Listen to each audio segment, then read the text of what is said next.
Hi family, I asked my Instagram community what they'd love for me to cover on public speaking and confidence, and one of the questions was, how do I confidently prepare to speak in public? In this video, I'll be sharing 3 practical tips that will help you prepare for your next speaking engagement, own your personal speaking style, and leave a positive impact on your audience. Plus, I've created a free guide for you that includes these tips and reflective exercises to help you prepare for your next presentation, panel, or other public appearance. So make sure that you download it in the description below. Growing up, I admired speakers who brought passion and energy to the stage. We aren't going to let any injunction turn us around.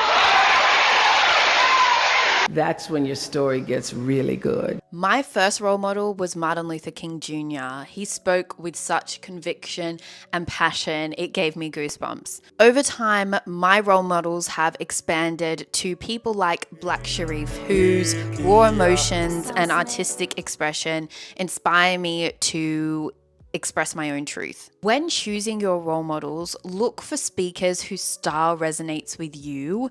Notice their body language, the topics that they're passionate about, and even the way that they dress. These details will help you channel your confidence while staying true to yourself. Conversations like this are important to be able to get people to express themselves, but like in a different way, in a way that they're not really able to do themselves. But I decided that I wasn't gonna wait for anyone's permission. I want to talk to somebody in this room who's felt like they've been robbed, who felt like something was taken from you. So I sit down and own the place and say that I'm here, not as a woman, but as a human being. For me, Black Sherif is a role model because he reminds me of the connection we share with Ghana, and his ability to share stories of struggle and triumph in creative ways inspires me to do the same with my public speaking. So ask yourself who inspires you and how can their confidence motivate you to express yourself authentically. One thing I've learned is that confidence comes from within, and I've grown into a speaker who remains true to my natural way of communicating. What works for me is speaking on topics I deeply care about. When I talk about my Ghanaian heritage, I feel the strength of my ancestors behind me. This connection fuels my voice, my conviction, and my confidence. Take the time to reflect. What makes you unique? What stories or perspectives can only you share? Remember, it's the inner work, understanding your story, your why, and your passions that will help you stand out and connect deeply with your audiences. Early in my speaking journey, I used to overthink my speeches and presentations. I'd write drafts that would be filled with jargon. I would try to sound smart.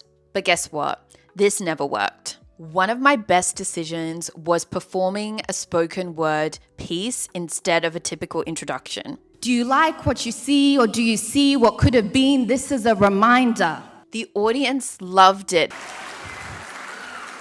because it was real, it was heartfelt, and it was uniquely me. The takeaway for you is to speak from the heart and stick to what feels natural for you. Instead of overcomplicating, ask yourself, what is the simplest, most impactful way to share this message? When you stay true to yourself, your confidence will shine through and your audience will feel it. If these tips helped you, then stick around because I'm creating more videos in this series on public speaking confidence. Let's build a community of storytellers who inspire, uplift, and leave a positive impact with their voices. Subscribe and join me on this journey on all my social platforms at Adjoa A in Ghana. Don't forget to download your free guide below. Your voice matters. Let's amplify it together.